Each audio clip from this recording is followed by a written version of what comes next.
Sir ఇంకొకటి, Iran ఒప్పందం ఓకేనా? ట్రంప్ పై అంటే ట్రంప్ ఎప్పుడు ఎలా బిహేవ్ చేస్తారనేది అందరికీ ఎప్పుడు ఒక సందేహం ఉంటూనే ఉంటుంది. అండ్ ఈ వ్యాఖ్యల మీద కూడా ట్రంప్ పై చాలా సందేహాలు ఉన్నాయి.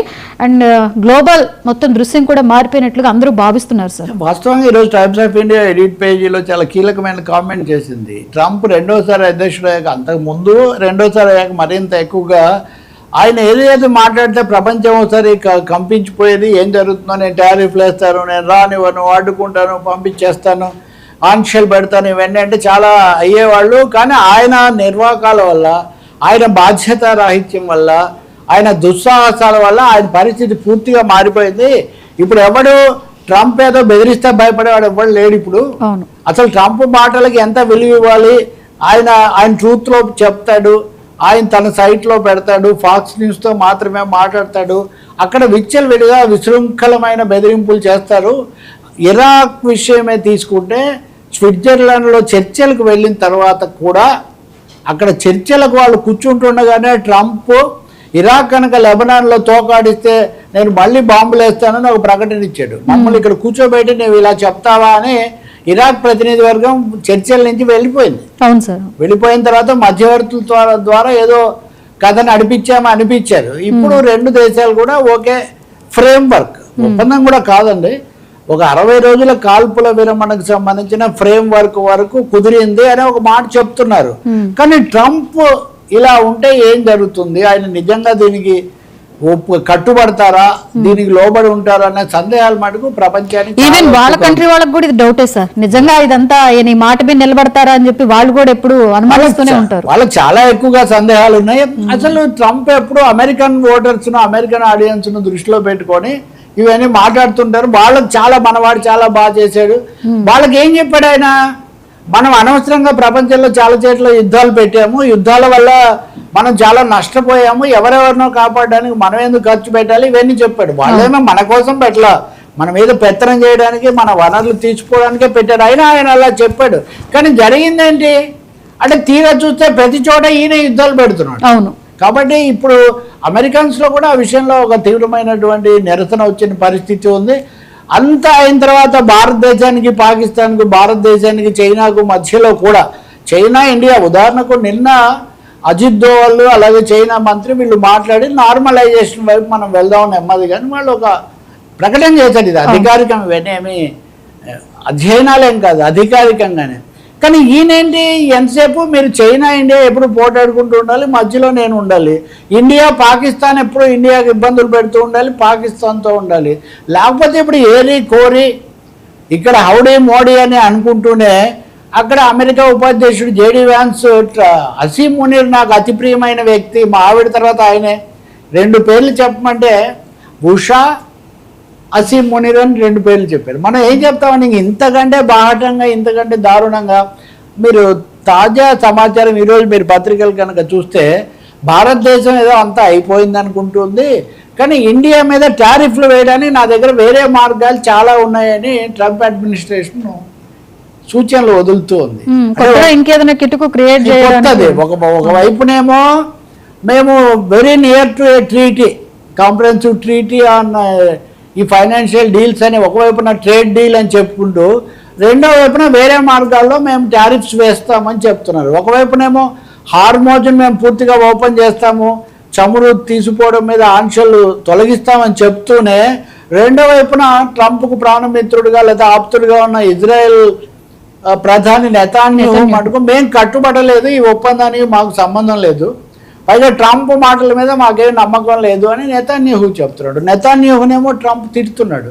సో ఈ పరిస్థితుల్లో ప్రపంచం దీన్ని ఎంత సీరియస్గా తీసుకోవాలి, దీన్ని అసలు విశ్వసించే పరిస్థితి కూడా లేకుండా పోయిన ఒక ఘోరమైంది. అంటే అతి శక్తివంతమైన అగ్రరాజ్యంగా చెప్పుకునే దేశాధినేత అనుక్షణం మాటిమాటికి ఇంత చంచలంగా, వికృతంగా, ఒక దేశానికి అధినేత, దట్టు ఎంతో ఫైనాన్షియల్ గా ఒక స్టాండింగ్ లో ఉన్నటువంటి అధినేత ఇప్పుడు మేము వెనిజులాలో చేసిందే క్యూబాలో చేయబోతున్నామని తాజాగా ప్రకటన చేశాడు. వెనిజులాలో ఏం చేశారు, వెనిజులా అధ్యక్షుడిని దొంగచాటుగా ఎత్తుకుపోయి అమెరికాలో విచారణ జరుపుతున్నారు. ఒక నాగరిక ప్రపంచంలో ఒక దేశం మీద ఏదైనా ఉంటే నువ్వు ఐక్యరాజ్య సమితిలో పెట్టాలి, లేకపోతే రాజకీయంగా చేయాలి. కానీ ఆ దేశ అధ్యక్షుడిని దొంగచాటుగా ఎత్తుకుపోయి విచారించే అధికారం ఎవరిచ్చారు? ఇప్పుడు వెనిజులాలో చేసిందే మేము క్యూబాలో కూడా చేస్తామని చెప్తున్నారు. సో క్యూబా వాళ్ళు దీన్ని ఎదుర్కోవడానికి వాళ్ళ ప్రయత్నాలు వాళ్ళు చేస్తున్నారు. కానీ ప్రపంచ ప్రజలు చాలా వర్ధమాన దేశాలు కూడా క్యూబాతో నిలబడాలి. ఎందుకంటే ఒకదాని తర్వాత ఒకటి రేపు ఇంకోటి మీద రారని ఏముంది. ఉదాహరణకు ఇండో పసిఫిక్ అన్న దాంట్లో ఇండో అన్న పదం తీసేస్తాం అన్నారు. అంటే మోదీ ప్రభుత్వం ఇంత అనుకూలంగా విధేయంగా ఉంటే కూడా భారతదేశానికి ఒరిగిందేం లేదు. అభద్రత, ఈ చమురు ధరల పెంపు ఇట్లాంటివి తప్ప ఇంకోటి కాదన్న అంశాలు మనకు కనిపిస్తుంది. అంటే ఇక్కడ ఇంకొకటి సార్, నెక్స్ట్ ఇంకంటే ఇప్పుడు ట్రంప్ కి పదవీ కాలం అనేది ఇంకా కొన్ని ఏళ్ళలో ముగియబోతుంది. సో ఇంకేంటంటే ఎప్పటికైనా కూడా ఒక గుడ్డో బ్యాడో నా మార్పు ఒకటి ఉండాలి, నా గురించి ఎప్పుడు చర్చించుకోవాలని తనకి ఎప్పుడు క్యూరియాసిటీ ఉంటుందని చాలా మంది అంటుంటారు. ఆ నేపథ్యంలో ఇలా చేస్తుంటారంటారా? లేదు లక్ష్మి, ఏవో వాళ్ళు వ్యక్తిగతమైన చాపల్యాల వల్లనో లేకపోతే వీటి వల్లనో చెయ్యరు. ఒకటి ఆ వ్యవస్థలు, వాటి ఆర్థిక అవసరాలు. ఇప్పుడు మామూలు మనం ఇళ్లలో కూడా చూస్తాం కదా, బాగా మాట్లాడాలంటే ఒక పెద్ద ఆయన్ని పంపిస్తారు, వ్యవహారం చెడగొట్టాలంటే ఇంకో ఆయన్ని పంపిస్తారు. ఇప్పుడు అమెరికన్ సిస్టమ్ అనేది తన ప్రయోజనాలు కాపాడడానికి ఒక ట్రంప్ లాంటి విశృంఖలమైన వ్యక్తి కావాలి. Remember, Trump is a big businessman. Trump is a very senior politician. ఆయన తెలియక చేయట్లేదు ఇవన్నీ. ఆయన ప్రపంచానికి ఒక స్పష్టత ఇవ్వకుండా ఎప్పటికప్పుడు అయోమయంలో అట్టుపెట్టి తమ ఆధిక్యత మటుకు కొనసాగాలి. ప్రతి చోట ఆయన అమెరికన్ ఇంట్రెస్ట్ అని చివరికి కాపాడుతున్నాడు కదా. రెండవది అమెరికన్లకు కూడా చూసారా ఈ వలస, ఇది మొత్తం యూరోపియన్ కంట్రీస్లో అన్నింటిలో కూడా ఈ సమస్య ఉంది. ఇప్పుడు నేను బ్రిటిష్ ప్రైమ్ మినిస్టర్ ఖర్మర్ నిన్న రాజీనామా చేశాడంటే 2024లో అఖండ విజయానికి నాయకత్వం వహించిన ఆయన ఎందుకు రాజీనామా చేశాడు? ఇప్పుడు బంగ్లాదేశ్లో హసీనా కూడా అసాధారణ విజయం తర్వాత 6 నెలలకే ఇంటికి పంపించారు. ఇప్పుడు బ్రిటన్ అనేది అమెరికాకు అతి స్నేహమైన దేశం. అతి స్నేహమైన దేశంలో ఉన్నాయని 2 ఏళ్ల విజయానికి ఈయనే నాయకత్వం వహించిన వాడు ఇంటికి వెళ్తున్నాడు. సో ఇవన్నీ ఆ వ్యవస్థలో ఒక తీవ్రమైన ఆర్థిక సంక్షోభంలో, అస్థిరత్వంలో అవి చాలా తలమునకలైపోతున్నాయి. ఈ పరిస్థితుల్లో తమ భారాన్ని, తమ సంక్షోభాన్ని, తమ ఆధిపత్యాన్ని మన నెత్తి మీదకి, ఇతర దేశాల మీదకి నెట్టాలంటే ఎవరు కావాలి? ఇదిగో ట్రంప్ లాంటి వాడు కావాలి.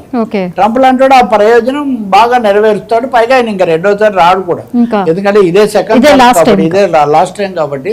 దానికోసం అమెరికన్ లాకు కూడా కొత్త ఇంటర్ప్రిటేషన్ ఇచ్చి, అంటే కాన్సెక్యూటివ్ కాదు కదా, మధ్యలో బ్రేక్ ఉంది కాబట్టి ఇప్పటి నుంచి 2 సార్లు అని కూడా నేను చేయొచ్చని ఆయన అంటున్నాడు. కానీ బహుశా వాళ్ళు వ్యాన్స్ను ఎక్కువగా ఈ చర్చలన్నింటిలో ముందు పెడుతున్నారు కాబట్టి అమెరికన్ సిస్టమ్ కూడా కొంత ఆలోచిస్తూ ఉంది. ట్రంప్ వైట్ హౌస్ మీదుగా దాడి చేశాడు, ఇవన్నీ చేసి వైట్ హౌస్ మీదుగా సైన్యాన్ని తీసిపోయాడు కదా, న్యాయ వ్యవస్థ మీద రోజు ఆయన అటాక్స్ చేస్తున్నాడు.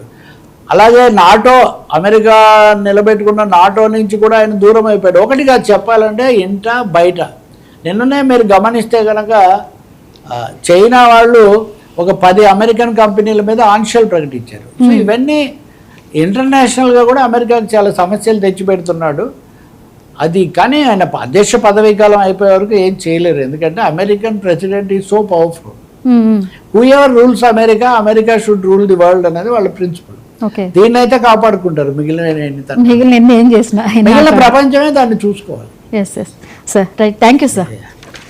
సో ఇది ఈరోజు frankly with Telakapalli. Stay tune to 99 TV.